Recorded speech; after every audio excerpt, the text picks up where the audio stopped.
भगवान बुद्ध ने पूरी दुनिया को करुणा और सहिष्णुता के मार्ग के लिए प्रेरित किया। गौतम बुद्ध का कहना था कि हर पुरुष की 4 पत्नियां होनी चाहिए। इसके पीछे एक दिलचस्प कहानी है।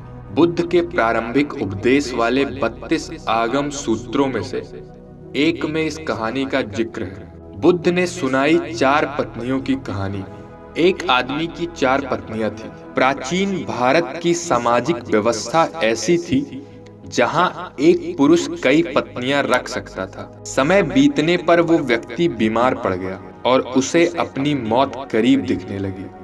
जीवन के अंत में वो बहुत अकेलापन महसूस करने लगा। उसने अपनी पहली पत्नी को बुलाया और उसे अपने साथ दूसरी दुनिया में चलने के लिए कहा।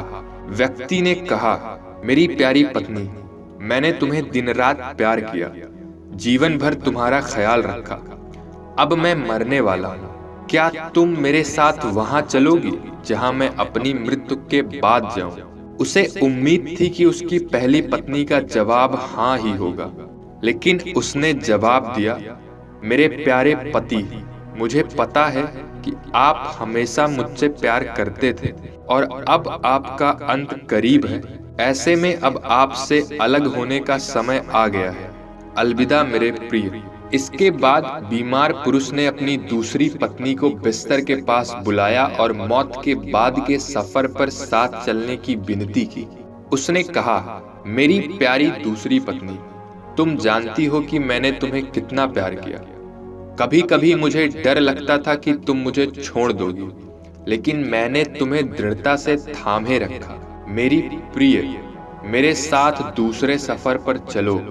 दूसरी पत्नी ने जवाब दिया, प्रिय पति, आपकी पहली पत्नी ने आपकी मृत्यु के बाद आपका साथ देने से इनकार कर दिया, तो फिर मैं भला आपके साथ कैसे जा सकती हूँ? आपने मुझे केवल अपने स्वार्थ के लिए प्यार किया है। मृत्यु शैया पर लेटे हुए पुरुष ने अपनी तीसरी पत्नी को बुलाया और उसे भी अपने साथ चलने को कहा। तीसरी पत्नी ने आंखों में आंसू भरकर उत्तर दिया, मेरे प्रिय, मुझे आप पर दया आ रही है और अपने लिए दुख हो रहा है, इसीलिए मैं अंतिम संस्कार तक आपके साथ रहूंगी। इसी तरह तीसरी पत्नी ने भी उसके साथ चलने से इनकार कर दिया। जब तीनों पत्नियों ने उसकी मृत्यु के बाद उसका अनुसरण करने से इनकार कर दिया, तब उसे याद आया कि उसकी एक और पत्नी है, उसकी चौथी पत्नी, जिसकी उसने ज्यादा परवाह नहीं की थी। चौथी पत्नी के साथ उसने हमेशा एक दासी की तरह व्यवहार किया था और हमेशा उसे दुत्कारता था।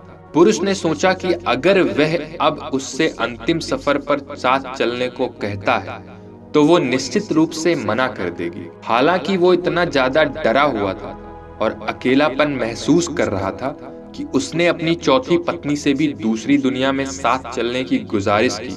चौथी पत्नी ने अपनी पति के अनुरोध को तुरंत स्वीकार कर लिया। पति के अनुरोध करने पर चौथी पत्नी ने कहा, मेरे प्यारे पति, मैं तुम्हारे साथ जाऊंगी, कुछ भी हो। मैं हमेशा आपके साथ रहने के लिए दृढ़ संकल्पित हूँ। मैं आपसे कभी अलग नहीं हो सकती। यह कहानी है एक आदमी और उसकी 4 पत्नियों की। इन 4 पत्नियों का क्या मतलब है? गौतम बुद्ध ने अपनी कहानी समाप्त करते हुए कहा, प्रत्येक पुरुष और महिला की 4 पत्नियां या पति होते हैं और हर एक का खास मतलब होता है। पहली पत्नी या साथी हमारा शरीर होता है, जिसे हम दिन रात प्यार करते हैं। सुबह के समय हम अपना चेहरा धोते हैं, कपड़े और जूते पहनते हैं, हम अपने शरीर को भोजन देते हैं।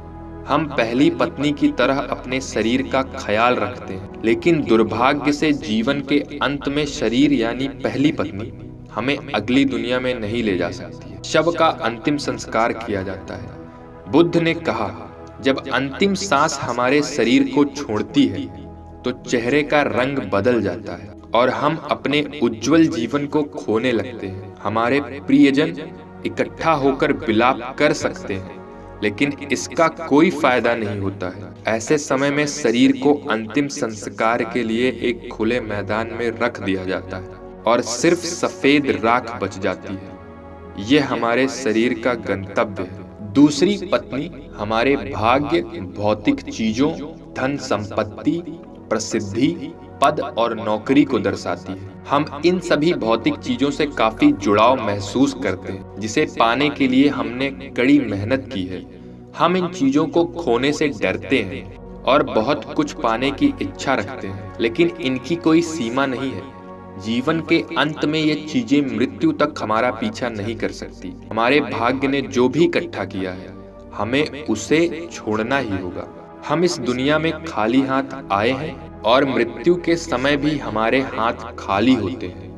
हम अपनी मृत्यु के बाद अपना भाग्य पकड़कर नहीं रख सकते। जैसे दूसरी पत्नी ने अपने पति से कहा था, तुमने अपने अहंकार और स्वार्थ के लिए सिर्फ मुझे अपने साथ रखा और अब अलविदा कहने का समय आ गया है। बुद्ध कहते हैं कि तीसरी पत्नी का अर्थ यहाँ हमारे नाते रिश्तेदारों से, ये हमारे माता पिता, बहन और भाई, सभी रिश्तेदारों, दोस्तों और समाज की तरह। वो आंखों में आंसू के लिए हमारे साथ शमशान घाट तक ही आ सकते। वो हमारे लिए दुखी और उदास रहते हैं। इसीलिए हम अपने शरीर, भाग्य और समाज पर निर्भर नहीं रह सकते। हम अकेले आते हैं और अकेले ही इस दुनिया से जाते हैं। मृत्यु के बाद कोई हमारा साथ नहीं दे सकता। बुद्ध ने कहा, चौथी पत्नी हमारा मन या चेतना है।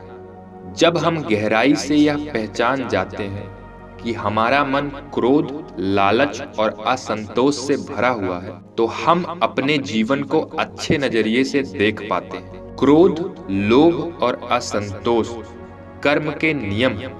हम अपने कर्म से कभी पीछा नहीं छुड़ा सकते। जैसा कि चौथी पत्नी ने अपने मरते हुए पति से कहा था, तुम जहां भी जाओगे मैं तुम्हारे पीछे चलूंगी। तो दोस्तों, कैसी लगी आपको यह कहानी? अगर अच्छी लगी हो तो इस चैनल को सब्सक्राइब जरूर कर लें।